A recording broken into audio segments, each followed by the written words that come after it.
une petite chapelle isolée comme il y en a tant dans nos campagnes.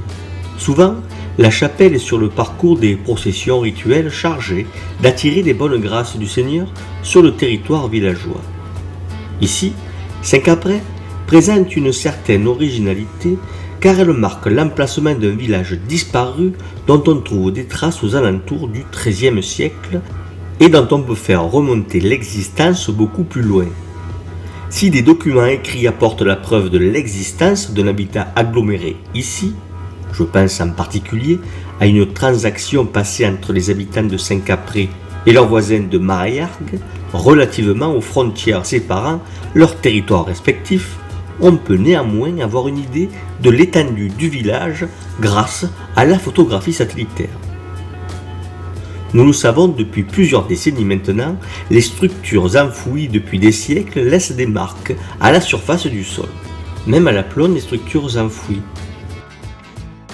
C'est ainsi que l'on a pu localiser des centaines de villas romaines en opérant des missions photographiques depuis des avions. Certains moments se révélant être meilleurs que d'autres, comme les journées après les pluies où les structures enfouies préservent une humidité à leur entour en apparaissant à la surface sous forme de lignes plus sombres. Ici, les images satellites fournies par Google permettent d'avoir une idée de la structure du village. On voit là une circonférence se dessiner quelle que soit la date de prise de vue. Faute de fouilles, nous ne savons rien de cet établissement humain, sinon qu'il apparaît dès le XIIIe siècle et qu'il est sans doute à l'origine du village de Castillon-du-Gard. Celui-ci, perché là-haut, est né en deux temps. Il est d'abord le fruit d'une agglomération autour de l'ensemble castral qui apparaît autour du Xe siècle. Sous tension, la société féodale se militarise et l'habitat se réfugie sur les hauteurs. Saint-Caprais ne semble pas s'être vidé de ses habitants puisqu'on le retrouve au XIIIe siècle alors qu'il se négocie, comme nous l'avons vu, avec ceux de Maraillargues, un autre petit village qui disparaîtra lui aussi. Le village de Saint-Caprais ne se videra de sa population qu'au XIVe siècle sous les effets de la peste et de la guerre de Cent Ans.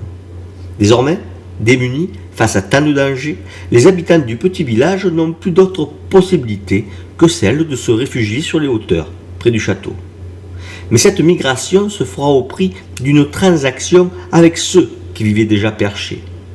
Le résultat des négociations est la construction d'un village neuf sous le château, petit village quadrangulaire armé de puissantes tours d'angle, pleines ou creuses, nanties de murailles et de portes barrées d'herse. Un nouveau village naît à ce moment-là, mais cela est une autre histoire.